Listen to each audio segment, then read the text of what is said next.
if you're a mathematical genius, you've got to help me out here. So there's 14 songs on the first Beatles album.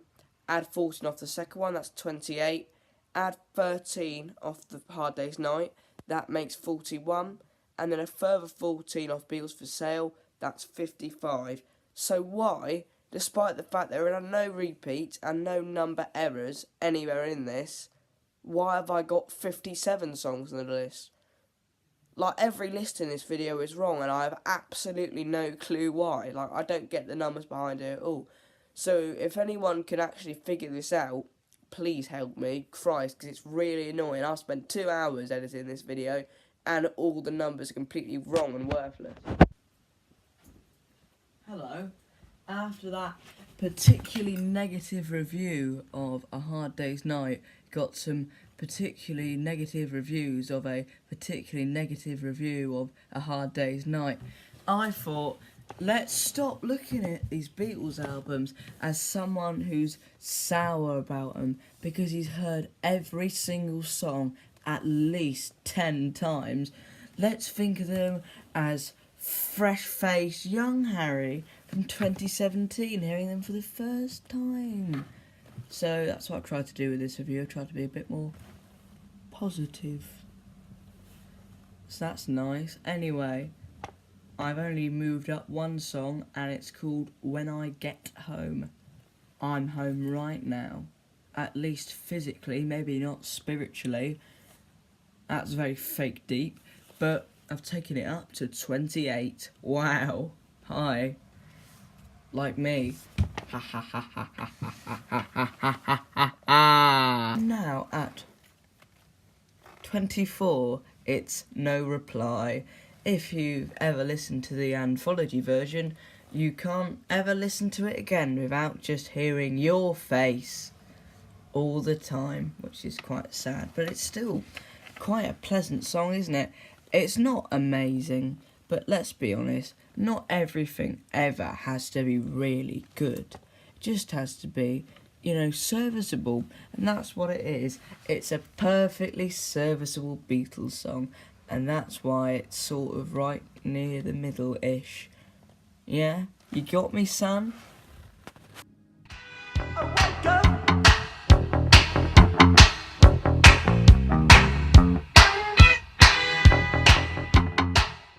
Wow, it's baby me. So young, so innocent.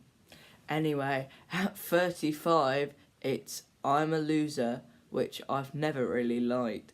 Loser, like the word, it just makes me think of annoying American cartoons, which sort of tarnishes the whole song for me. Although I act and look like a clown, beneath this mask I am wearing a frown. It just doesn't gel with me, lyrically. Yeah, so that's why it's going at 35 towards the bottom, which I am.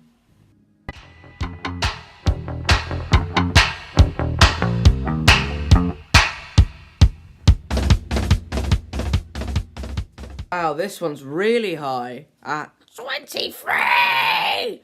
It's Babby's in Black, and this one's about when this guy called Stuart Sutcliffe, who was a member of the Beatles, but then left because he fell in love with this German bird, who was quite fit, if I do say so myself, but not quite attractive as Stu himself. I said himself twice, and that sounded a bit weird. Stew is like broth with dumplings in it. Anyway, let's get back on topic. That's weird of me to say, isn't it? I'm never on topic. Literally never. As you can tell by the fact I'm rambling now. But Baby's in Black, it's quite a good song. The vocals are good. Some of the stuff lyrically is like average at best. But it's got a nice story to it, hasn't it? It's about like your dead wife. No, the wife isn't dead. The husband's dead. And the wife's like, oh, he'll come back, won't he? Because she's all like, Hare Krishna, reincarnation, peace and love. You get what I mean?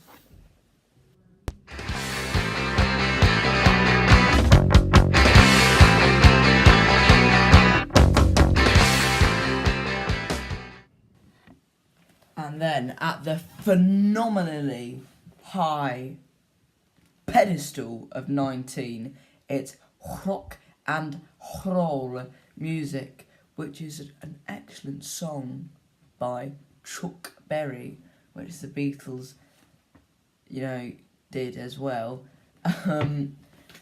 I think it's a good cover. It's got good instruments, good bits of piano, if you know what that is. I know what piano is, so I'm assuming you do. Yeah, I like it. It's instrumentally good. I'm trying to sound professional here. The instruments are good. The lyrics, there's a lot of strange words in it. What is an Ocean Cup, man? Is it a football thing? Is it hockey? Is it basketball? Is it tennis? Is it women's bowling?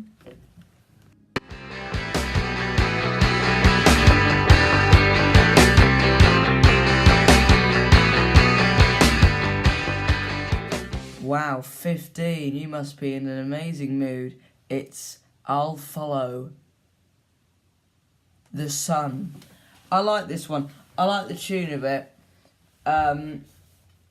It's got a solid tune. It gets stuck in your head. I've been thinking about this song all day because I knew I was filming this.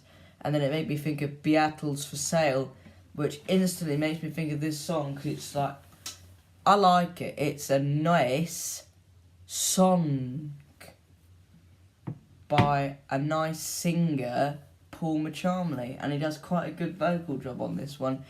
It's gentle, and I like the story in it. And I think I'll Follow the Sun is quite a good phrase to use, because it's let's go to the next good thing, rather than dwelling on past bad things. I do actually sound high. This is either going to be a really great or really awful video, depending on how you take it, man. Have you ever had to ride in a light blue car? Have you ever stopped to think who's the slave and who's the master? I'm actually filming during the day for once. By the way, lads, if you are wondering why I look like death personified and have a massive blanket, it's because I'm really sick. But that's not going to stop me making the rest of this video. So at number 15, it's Mr. Moonlight. I mean, generally it's not an amazing song, but that first line, that very first 3-4 seconds of the song, completely make it for me, because that's just gorgeous. That's just amazing vocals, man. I mean, that's quite impressive.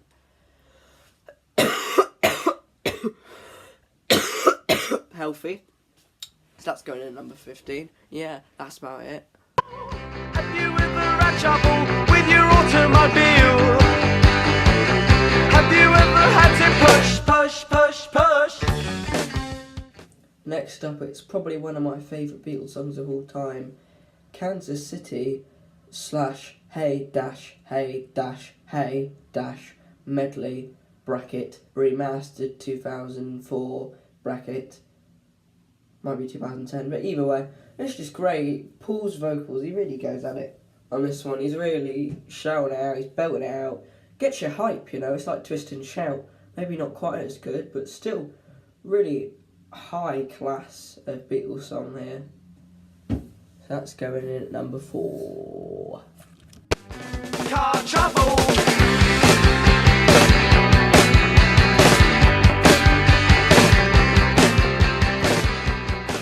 I don't really know why Beatles for Sale is so forgotten and underrated when it's got 8 Days a Week on it, and that's one of the most famous Beatles songs of all time. It's not really one of my personal favourites. I've only put it at number 22, but it's just iconic. It's classic pop. Yeah, it's just really good for what it is, and what it is sort of a chart topper, a number 1. I don't know if it actually did top the charts, but I'm sure it should have. So that's going in at number 22. You might have seen him very busy at the weekend, licking and polishing the beat. Words of Love is a Buddy Holly cover, so I can't really give him any credit for writing it. But that aside, it is just a really good song. The playing on it is excellent. They're really pulling some strings on a bit of wood at quite a high level, really. The vocals are alright, but Buddy Holly, the man himself, is quite a good songwriter, so if you just take his songs and do them, they're bound to rank quite highly in your discography. So it's going in at number... Ooh, hands! 11. Beats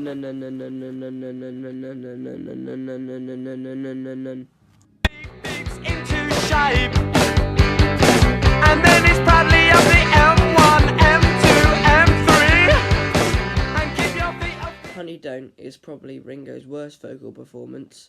He's squeaky and monotone, like me, so it's quite low ranking at 45. There's not an issue with the song, it's not badly written. I don't have an issue with the words, I don't have an issue with the instrumental.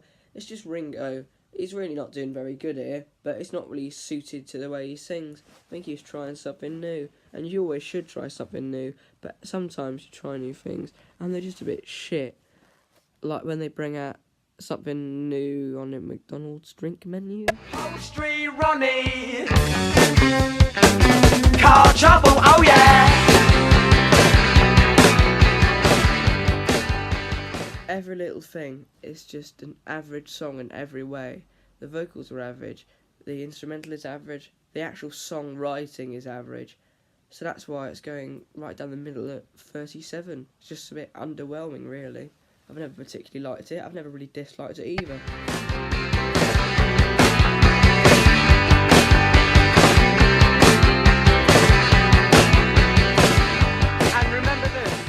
Ever so slightly worse than Every Little Thing is I Don't Want to Spoil the Party. The instrumental doesn't suit the song, so it's a bit like the 1975 in a way. That's a very specific reference to a band I've never listened to. But anyway, it's really quite a sad song. It's about a bloke, yeah? And this bloke goes to this party and he wants to see this girl, then she isn't there, so he just gets a bit drunk and leaves. So relatable, really. That's about it. That's going in number 38. What else can I say on this topic, really?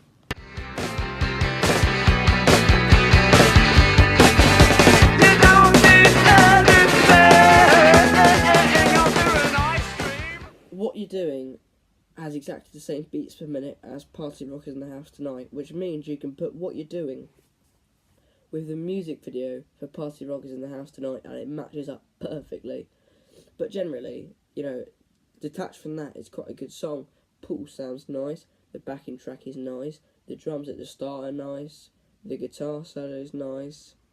If I had to put it into one word review, nice, and that's why it's going in at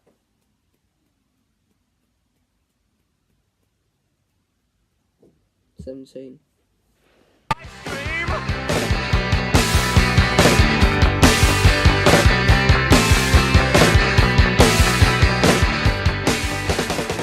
The final track on the album, Everybody Is Trying to Be My Baby, is coming in at number